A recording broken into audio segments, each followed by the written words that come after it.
योग्य असं आजच्या दिवसाला शोभणार असं अभंग घेतलेला आहे आणि मंडळातर्फे त्यांचे आम्ही आभार मानतोय.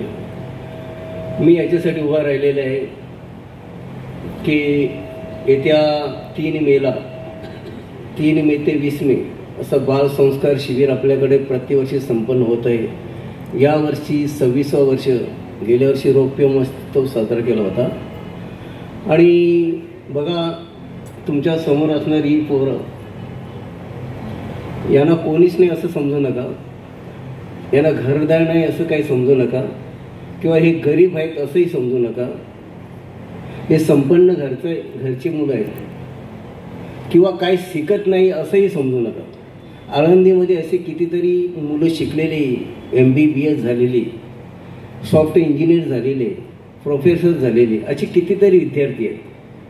आपल्या डोक्यामध्ये असं की ज्याला काहीच येत नाही, शाळेचं जमत नाही किंवा घरची परिस्थिती गरीब आहे, तो आळंदीला जातो. ही आपली संकल्पना चुकीची आहे. मी सांगतो, सर्वात महान धन जर असेल तर हे दिसते ना, हे चित्र आता तुम्हाला, याला संस्कार म्हणतात. आणि हे संस्कारच पुढे या हिंदुस्थानाला पुढे घेऊन जाणार आहेत. आपली मुलं शिकलेली भरपूर आहेत, आपली मुलं शिकलेली भरपूर आहेत, परंतु संस्कारहीन आहेत. बघा, जे जास्त शिकलेले मुलं जे असतात ना, त्यांचेच आई वडील वृद्धाश्रममध्ये असतात. याचा अर्थ मी शिकू नये असं म्हणत नाही. मुलाला नक्कीच शिकवलं पाहिजे. मुलाला तुम्ही इंजिनियर बनवा, डॉक्टर बनवा, काय बनवायचं बनवा, परंतु पहिली पायरी संस्कार असली पाहिजे. बघा, एक शिकलेला पोरगा त्याला डॉक्टर बनवतात. घरामध्ये कोणी जर नातेवाईक जरी आले तरी घरची माणसं म्हणते, तू जा तुझ्या रूममध्ये अभ्यास कर. म्हणजे नातेवाईकांचा संबंध सुद्धा आणू देत नाही. त्याला शिक्षण शिक्षण शिक्षण, पुढे चालून तो डॉक्टर बनतो.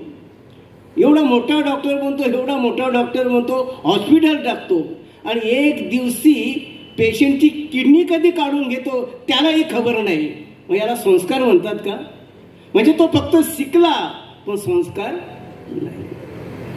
बघा, रिटायर झालेला एक सैनिक, त्याची 2 मुलं परदेशामध्ये असतात.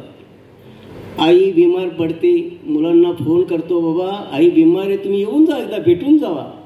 पुढे नंतर आई मृत पावते आणि दोघांना वडील फोन करतात, अरे बाबा, अरे तुम्ही येऊन घ्या, अंत्यसंस्कार आईचं करून घ्या. त्यावेळेला छोटा मुलगा येतो आणि बाप विचारतो, का रे दादा आला नाही? बाबा दादा म्हणतो, तू आता गेला तर आईचं करून घ्या आणि बाप मेल्यानंतर मी जाईन. याला संस्कार म्हणतात का? त्यांनी रिवॉल्वर घेतला, चिठ्ठी दिली, अरे तुला मी एवढा मोठा बनवला, एवढा मोठा बनवला, एवढा मोठा बनवतो, तू आईच्या अंत्यसंस्कारला येऊ शकत नाही, एवढा मोठा बनेल असं मला माहीत नव्हतं. आता हात आले ना, माझा उरकून घेईल, तुला याचं कामच नाही. म्हणून मुलांना शिकवा, परंतु आई वडिलांची ही जबाबदारी, अगोदर मुलगा संस्कार संपन्न असला पाहिजे. आणि ते संस्कार आपल्या शिबिरामध्ये दिले जातात. या परिसरामध्ये जे नवीन कीर्तनकार असेल, प्रवचनकार, गाणारे जेवढे आहेत ते आपल्या कारखान्यातले आहेत, म्हणजे किंबहुना आपल्या संस्कारातून शिकलेले आहेत. विनेकरी सुद्धा आपल्याकडे शिकलेले. तर मला काय सांगायचं, 3 मे ते 20 मे असा कालावधी आहे आणि मुलांना पाठवा, नातवांना शिकू द्या, काहीतरी शिकू द्या. जर शिकले ना तर टाल घेऊन उभे राहतील, आणि जर नाही शिकले, संस्कार घेतलं, कदाचित परिस्थिती या सत्याची डाऊन होऊ शकतो. तर सर्वांना विनंती करतो, पैसा भरपूर कमवा, भरपूर कमवा, भरपूर कमवा, पण त्याचबरोबर संस्कार सुद्धा घ्या. जाता जाता परत एकदा सांगतो की बाबा, सध्या अशी परिस्थिती आहे, लव जिहाद, लव लँड, धर्मांतर चारी बाजून वाढलेलं आहे.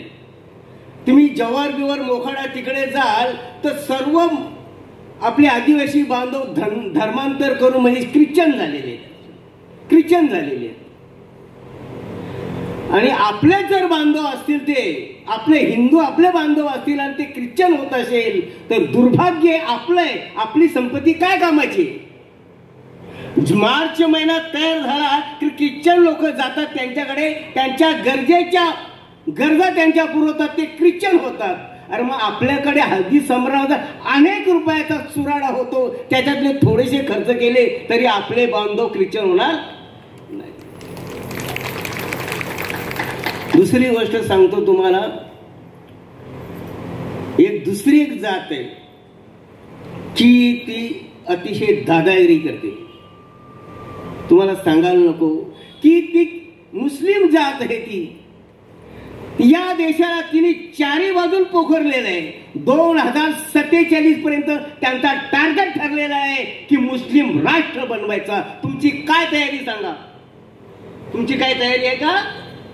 अरे पैसा किसी का सुरक्षा नहीं करता है, संगठन ही सबसे बड़ी सुरक्षा है. म्हणून पैशाच्याही मागे जास्त लागू नका. आपल्या शेजारी आपण सुरक्षित आहे का बघा. बांगलादेशमध्ये आपले हिंदू बांधव होते, त्यांच्याकडे गाड्या होत्या, घोड्या होत्या, सर्वच काही ऐश्वर्य होते, बंगले होते, पण त्या पैसा त्या कामाला आला नाही. अहो नागावमध्ये, आपल्या नागावमध्ये आपल्या लोकांना घर सोडून सुरक्षित ठिकाणी जावं लागला. तर या गोष्टीचा निर्णय लवकर घ्या, नाहीतर येणारी पुढची पिढी तुम्हाला हसणार. अरे बाबा तुम्ही पैशाच्याच मागे लागले का? आमच्या सुरक्षणाची जबाबदारी तुम्ही काय केली?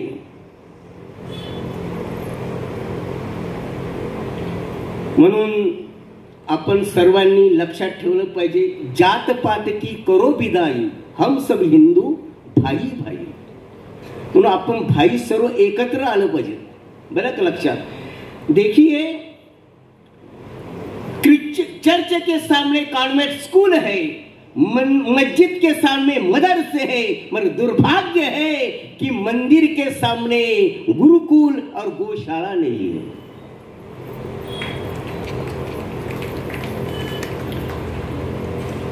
तर सांगायचा इत्यर्थ की तुम्ही जागे व्हा. आणि आता जर सावध झाले नाही, तुम्ही छावा पिक्चर बघितला नसेल, अवश्य बघा. काश्मीर स्टोरी जर बघितली नसेल तर महिलांना मी विनंती करतो की तुम्ही अवश्य पहा.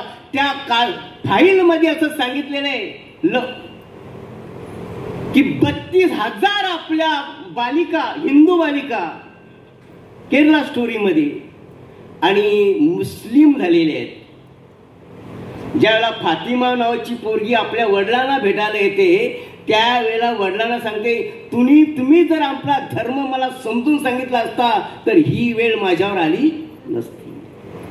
म्हणून सज्जनो, तुम्हाला बार बार सांगतो की आपल्या मुलींना संस्कार द्या, संस्कार द्या. नुसतं शिक्षण नको.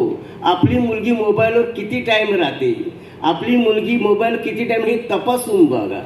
कुठे जाते, कॉलेजला जाते का दिंडीगडावर जाते हे तपासून पहा. कारण दिंडीगडावर असे प्रकरण भरपूर येतात. सकाळी सकाळी त्यांचं दर्शन होते आम्हाला. तर या गोष्टी तुम्ही आता सावधतेने हाताळल्या नाही तर पुढे भविष्यात फार तुम्हाला धोका आहे.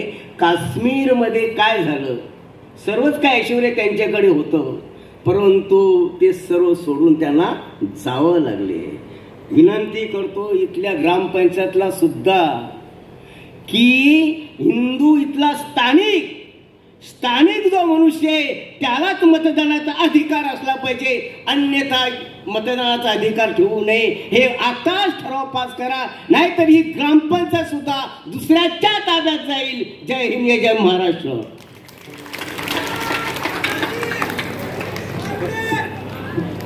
आजचे दोन्ही अन्नदाते इकडे